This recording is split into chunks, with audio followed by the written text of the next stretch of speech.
I ended my 4-year relationship to explore the world and find myself, thinking it was what I needed. Now he's finally moving on, and I'm spiraling with regret, panic, and a desperate wish I could undo everything. I honestly don't know where to begin because my head and heart feel like they're in pieces right now. 25 female, broke up with my boyfriend, 27 male, almost a year ago. I was the one who ended things. Back then, I felt like it was the right decision, maybe even the only decision. Now I feel like I'm drowning in regret, and I don't know if I ruined the best thing that ever happened to me. We were together for almost 4 years. We met when we were both young and figuring out who we wanted to be. We moved in together after only a year because it felt right at the time. We were in love. We wanted to build a life. Those first couple of years were full of excitement and growth. We laughed a lot, shared dreams, made a home together. But as time passed, something shifted. It wasn't one big thing. It was a slow accumulation of small cracks that eventually turned into deep fractures. The last year of our relationship was heavy. The love was there, I know it was, but the intimacy wasn't. Sex became rare to the point of almost non-existent. My libido completely disappeared, and I didn't know why. I just didn't feel desire anymore, not for him, not for anyone. And when there's no intimacy, it's like a quiet distance starts building in every other part of the relationship. We stopped going out on dates. We stopped exploring new things together. Even hanging out with friends became complicated because I didn't really like his, and he didn't really like mine. Nights turned into routines. Work, dinner, screens, sleep. Over and over again. We were living together, but we weren't living life together. We were just coexisting. I'm naturally ambitious and restless. I was doing my master's degree, working and running a little handmade craft side business. I thrive on having projects, on growing, on chasing goals. He, on the other hand, is calm and steady. He worked his job and was content. He didn't need more, and there's nothing wrong with that. But I started feeling like we were on completely different wavelengths, like I was running forward and he was standing still, and no matter how much I loved him, we were growing in opposite directions. Then came Erasmus. I got accepted to study abroad for a semester, something I had dreamed about for years. I was so excited. He tried to find a way to come work abroad too so we could experience it together, but things didn't line up for him. Logistically, it just didn't work. A part of me felt like he didn't fight that hard to make it happen, even though maybe that wasn't fair of me to think. Still, it added to this feeling I'd had for a long time that I was trying to move forward while he was just okay staying where he was. Our relationship was already fragile at that point. The lack of intimacy was a constant silent ache. We were frustrated with each other, but didn't know how to fix it. He was jealous and scared, and honestly, he had reason to be. Not because I was unfaithful or looking elsewhere, but because I was emotionally checked out. I tried to reassure him, but I was exhausted from explaining feelings. I barely understood myself. I wasn't leaving him for someone else. It wasn't about that at all. I just felt trapped in this endless loop of routine, and I was terrified that if I stayed, my whole life would pass me by. So while I was abroad, I ended things. It was one of the hardest things I've ever done, but at the time it also felt like the only way to breathe again. I told him I loved him, but couldn't keep living in the same stagnant cycle. He was devastated. He loved me deeply and wanted a future with me, marriage, kids, a settled life. I broke his heart. And I think I knew I was breaking it, but I thought it was kinder than staying and slowly suffocating both of us. From far away, surrounded by new people and experiences, it was easier for me to cope. I told myself I was doing the right thing. I believed I was setting us both free. Then, in March, I came back home. We were officially broken up, but things were complicated because he hadn't moved out of our apartment. It's technically my place, but I hadn't pushed him to leave while I was gone. He kept postponing moving, and honestly, I didn't push hard because I was scared too. Scared of seeing him pack his life away. Scared of closing the door completely. Scared of losing him. At first it was awkward. We were exes sharing a space that used to be ours. But slowly, almost without talking about it, we slipped back into something, not quite a relationship, but definitely more than friendship. We shared the same bed. We cuddled. We cooked and ate together. We ran errands together. We didn't ask questions about dating other people, but we weren't officially back together either. Sometimes we had sex, especially early on after I returned. It was confusing and bittersweet. I think both of us were pretending we were okay, pretending this was fine, when in reality it was just a safety net, comfortable but painful at the same time. Then came August. I was going on a long trip, and we agreed that while I was gone, he would finally move out for good. That way I wouldn't have to watch him pack up our shared home, and maybe it would hurt less. But while I was away, reality hit him hard. He messaged me and said he couldn't keep doing this, the closeness, the fake friendship, the pretending. He said it hurt too much. He told me he needed space to heal, to move on, to find himself again. He said he didn't want to erase me completely from his life, but he couldn't keep being this close to someone who had broken his heart. Now, months later, I feel like I'm living the breakup for the first time, the way he must have felt when I was in Belgium. I cry constantly. Sometimes I scream. I text him, even though I know I shouldn't. Most of the time he doesn't respond, or he gently says he needs space. I wrote him a long letter apologizing for everything, telling him how sorry I was for hurting him and taking him for granted. He told me he read it, but nothing changed. He's protecting himself, and I can't blame him for that. Yesterday was rough. I had just gotten back from a short trip for a friend's birthday, trying to distract myself, trying to feel normal again. I was actually in a decent mood for once. Then, out of nowhere, my ex texted me. Just a casual, "Hey, I still need you to bring me some documents that I left at your place." It was nothing big, just random paperwork, but my heart jumped the second his name popped up on my screen. It's pathetic to admit, but my moods these days seem to rise and fall entirely based on whether he texts me. Even when he texts just to say he doesn't want to talk, some small part of me lights up just because he reached out. It's like I'm starving for crumbs of connection. I told him, "Sure, I'll stop by." Honestly, I was happy to have a reason to see him again. I was nervous but also hopeful. Maybe we'd talk. Maybe it wouldn't feel so final. But then he said, "Not at your place. Meet me near work." That tiny detail sent me spiraling. My anxiety flared up, and I started panicking, asking him why we couldn't just meet at the apartment. My rational side knew I should just say okay and let it go, but paranoia me took over. I asked if he'd already moved in with another girl. I know how bad that sounds.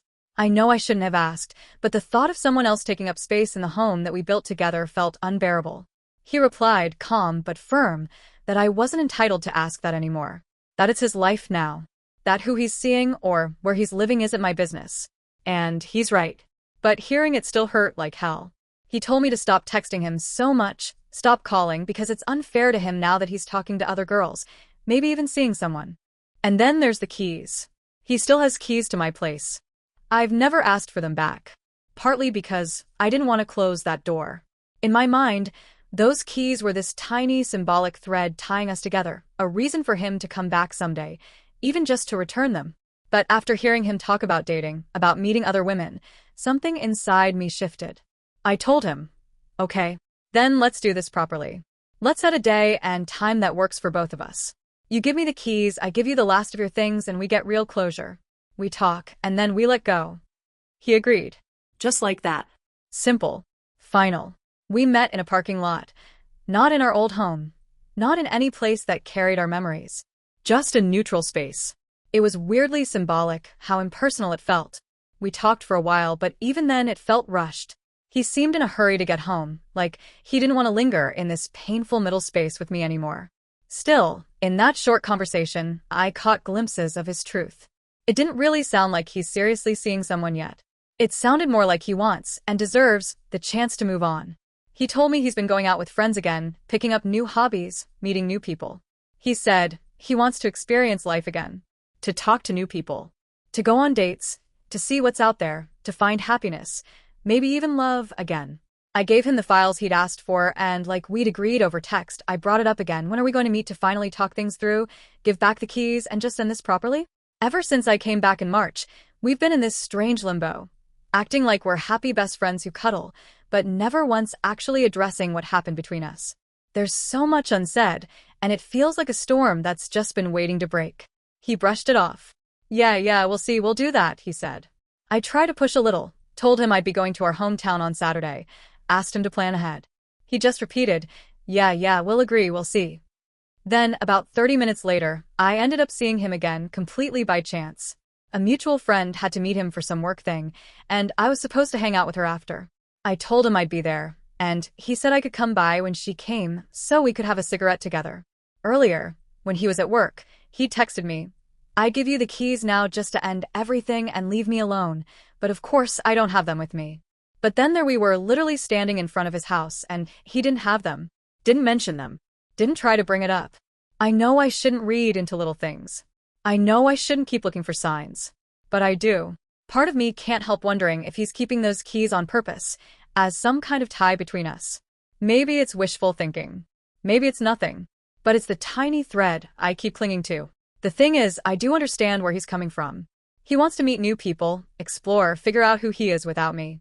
I was in that headspace after we broke up. I didn't want to commit either. I wasn't ready or healed.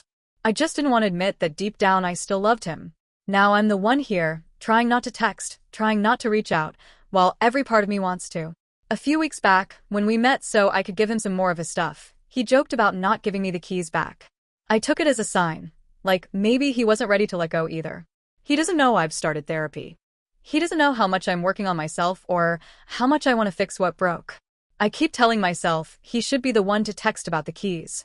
He should be the one to break the silence. But every time my phone lights up, I hope it's him, even if it's just some small excuse, like those documents. When I left for my trip last week, I did what I've always done. I texted him, "Hey, I left," and later, "Hey, I arrived." I've always done this, even when we were broken up and I was away on Erasmus. Even if we weren't really talking, I would still send those 2 little messages every time I traveled. It's part habit, part anxiety. I'm a nervous traveler, especially with flying and long drives, and in my head it's like, if something happens to me, at least he'll know I was thinking of him before I left. This time, though, he didn't reply. Not to "I left" and not to "I arrived." The next day I felt embarrassed for having reached out yet again, like some desperate reflex I couldn't stop, so I deleted the messages. I told myself, enough, stop doing this to yourself. Then, out of nowhere, he texted me asking what I had written. He said something like, "You should think better before sending things and deleting them." I explained I had just told him I left and arrived safely, nothing dramatic, and he responded kindly, almost warmly. He said, "Oh, okay. Let me call you on my work break, so you can tell me how the road trip was. Take care, drink a beer for me, enjoy, get some rest." It threw me off because it felt normal, comfortable, like we hadn't been through all this chaos. The call happened, but it was brief. I was with people, the signal was bad. We just said, "We'll call tomorrow." The next day, he actually apologized for not calling, said he'd been busy and that we should try again later. But once again, I was with people in the car and the signal was terrible, so no call happened. The day after that, I sent him a picture from where I was. He replied that it was pretty. He asked how I was doing. We had small talk, light, surface level, but it felt good. Then I asked if we could finally call and actually talk. No answer. The next day, I asked again. No answer. I know he has notifications turned off for me, and I get it, honestly. He doesn't want constant reminders of me popping up on his phone. But in that silence, I panicked. I spiraled. I called him. I texted him too many times. I overstepped the boundary I had promised him I'd respect. He blocked me. I felt this sick drop in my stomach. I begged him to unblock me, promised I wouldn't do it again, that I'd only message him when I was heading home. It was a 14-hour drive, and I was scared. He's always been my safe person when I travel. Then the next day, he texted me out of the blue, something like, "How come you're not texting now?" His English isn't perfect, but I understood the tone. It was almost teasing, almost annoyed. I told myself to stick to my boundary. Don't engage. Only say, "Hey, I left" / "Hey, I arrived." So I didn't answer for 2 hours while I was preparing to drive home. Surprise, surprise. He texted again. Then deleted the messages. Then blocked me. Again. Yesterday, when we met for the whole document / key situation I told you about before, I already knew about this whole weird blocking / unblocking / texting mess. And honestly, I don't know what the hell is happening anymore. I feel like we're both lost. He seems confused. I know I'm confused. I know I've hurt him deeply, and that's on me. I broke up with him. I left. I was the one who decided I needed space and adventure. And now I'm the one here, begging for scraps of contact, apologizing 1,000 times, while he tries to move on and figure out who he is without me. He's told me that he forgave me long ago, otherwise we wouldn't even be speaking now. But forgiveness doesn't mean trust, or love, or wanting me back. I think that's the part my heart refuses to understand. I still want another chance. I want to show him I can be better. I've started therapy, he doesn't even know that. I'm trying so hard to be self-aware and not repeat the mistakes that broke us. But the habit of reaching out is so strong. It's like muscle memory. Every time something happens, every time I feel anxious, every time I want to share something small, my first instinct is still to tell him. And when he's silent, I spiral. I panic. I feel like I'm losing him all over again. I know deep down that the only real thing I should do is stop contacting him. Give him the space he's asked for 100 times. Let him heal. Let him explore this new life he's trying to build. If he wants to talk, he'll talk. If he wants to return the keys, he'll return them. And if he never does, then that's my answer, no matter how much it hurts. I don't know what the fuck is going on. We are both confused, I guess. I really want him to give me another shot because I feel I can do better. I apologized a million times and he tells me that he forgave me long ago. Otherwise, we wouldn't be talking. I realize I am shitty too. How do I go about not texting him? It's such a habit, and now I feel better, but in 1 hour I will probably be spiraling again, and crying and regretting and wishing I'd wake up from a bad dream, and it's all good. Perhaps it's also because we avoided the relationship problems while still living together as close friends. I am going to therapy later today. Hope it will clear my head a bit. I am scared I lost him forever, and there's nothing I can do, and the only thing I should do is do not contact him at all, and if he really says nothing about the keys, reach out in like 1 month just for that.